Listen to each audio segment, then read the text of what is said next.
The day of my father's will reading was cold, not just because of the November chill, but because of the ice in my sister Clara's eyes. We sat in the stiff leather chairs of Mr. Abernathy's office, the air thick with unspoken resentment. Clara had always been Dad's favorite. She was the golden child, the one who could do no wrong, while I was just me. The quiet one, the one who preferred books to parties, the one who never quite lived up to the family's expectations. Ever since Mom passed away 10 years ago, Dad had poured all his attention into Clara. He funded her lavish lifestyle, her failed business ventures, her trips around the world. I, on the other hand, had built my life from the ground up. I put myself through college, started a small but successful bakery, and never asked for a dime. Dad seemed to respect my independence, but respect and affection are two different things.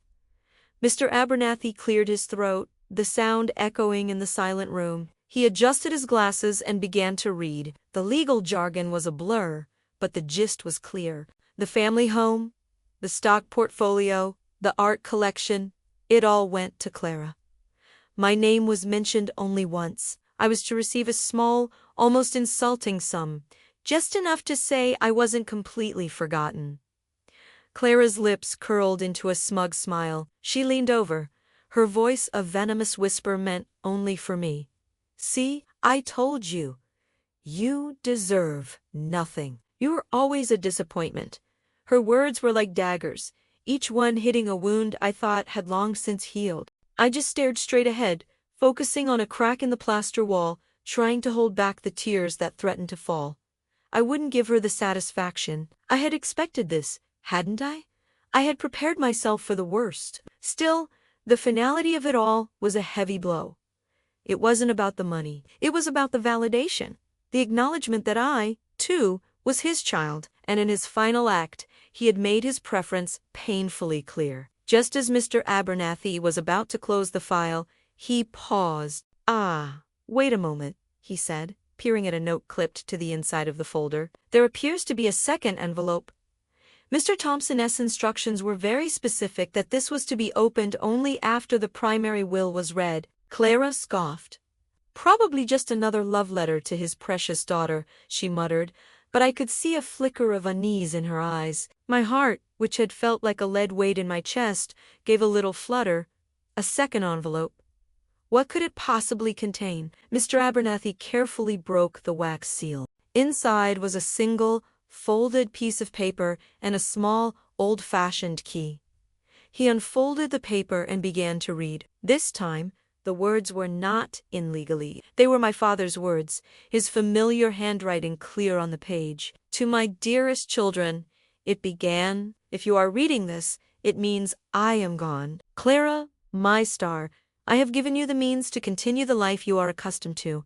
I hope you use it wisely. But this letter, and what it represents, is for my other child." He addressed me directly. "My dear Amelia," Mr. Abernathy read, his voice softening. "I know what you must be thinking. You must feel hurt, forgotten. Please, forgive an old man's convoluted ways. I haven't been the father you deserved, especially after your mother left us. I saw so much of her in you, your strength, your independence, your quiet determination.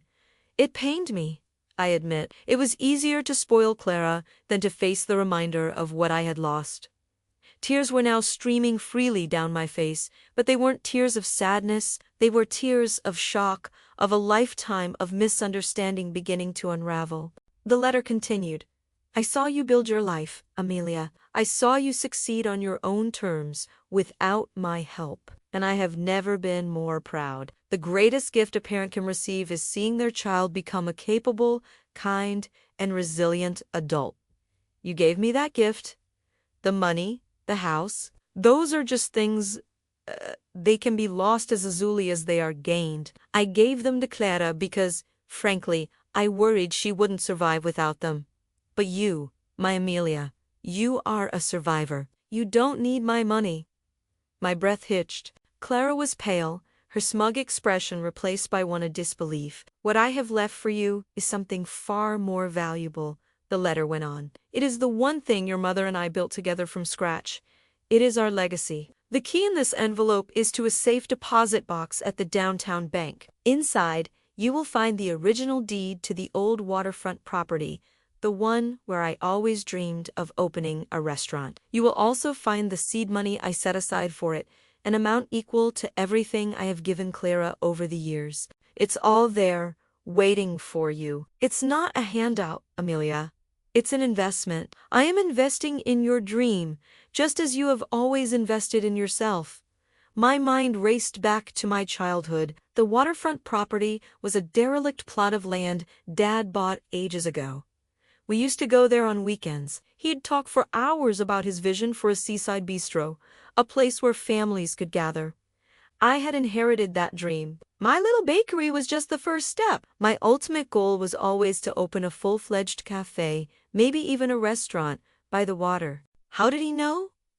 We hadn't spoken about it in years. The letter had a final paragraph. I know you will make it a success. You have your mother's spirit and your own unwavering strength. Build our dream, Amelia. Live a life filled with purpose and passion. That is my true inheritance to you. As for you, Clara, I hope you learn that a person's worth is not measured by what they are given, but by what they build. I love you both, in my own flawed way. Goodbye, Dad. The room was utterly silent, save for my quiet sobs. Mr. Abernathy gently pushed the letter and the key across the desk toward me. My fingers trembled as I picked them up. The key was cool and solid in my palm, a real, tangible object representing a future I had only dared to dream of. Clara stared at me, her face a mixture of anger, confusion, and something I couldn't quite name, perhaps a sliver of shame. She opened her mouth to say something, then closed it. For the first time in her life, she was speechless. She stood up abruptly, her chair scraping against the floor, and stormed out of the office without a word. I didn't watch her go. My gaze was fixed on my father's handwriting. He had seen me. All those years, I thought I was invisible. He had been watching, and he had been proud. He hadn't given me a safety net. He had given me a launching pad. He believed in me. That afternoon, I left the lawyer's office and didn't look back. I drove straight to the bank, the old key clutched in my hand. Inside the box, just as he'd said, were the deed and the bank statements. The numbers were staggering, far more than I had ever imagined. But more valuable than any amount of money was the note tucked in with the deed, written on a faded piece of stationery. It was a business plan, sketched out in my father's hand, dated 20 years prior. The name he had chosen for his dream restaurant was the Amelia. A new wave of emotion washed over me. It was all there. A complete plan. A foundation to build upon. He hadn't just left me money. He had left me a blueprint, a piece of his heart. In the months that followed, I sold my small bakery and poured all my energy into bringing the Amelia to life. The waterfront property was transformed from a forgotten lot into a beautiful, light-filled bistro with a view of the sea. Clara never contacted me. I heard through the grapevine that she was struggling, that the money was dwindling faster than she had expected. I felt a pang of pity for her, but my focus was on my future, on the dream my father had entrusted to me. The day we opened, the restaurant was packed. The air buzzed with happy chatter and the clinking of glasses. Standing by the kitchen door, watching families share meals and create memories, I felt a profound sense of peace. I had done it. I had built his dream. In his last, most important act, my father hadn't divided his children. He had given each of us exactly what we needed. Clara got the money she thought she wanted, and I got the one thing I had craved my entire life. The knowledge that my father saw me, believed in me, and loved me. And that was an inheritance worth more than all the money in the world. Thank you so much for watching. If you enjoyed this story, please give it a thumbs up and subscribe to the channel for more content like this. See you in the next one.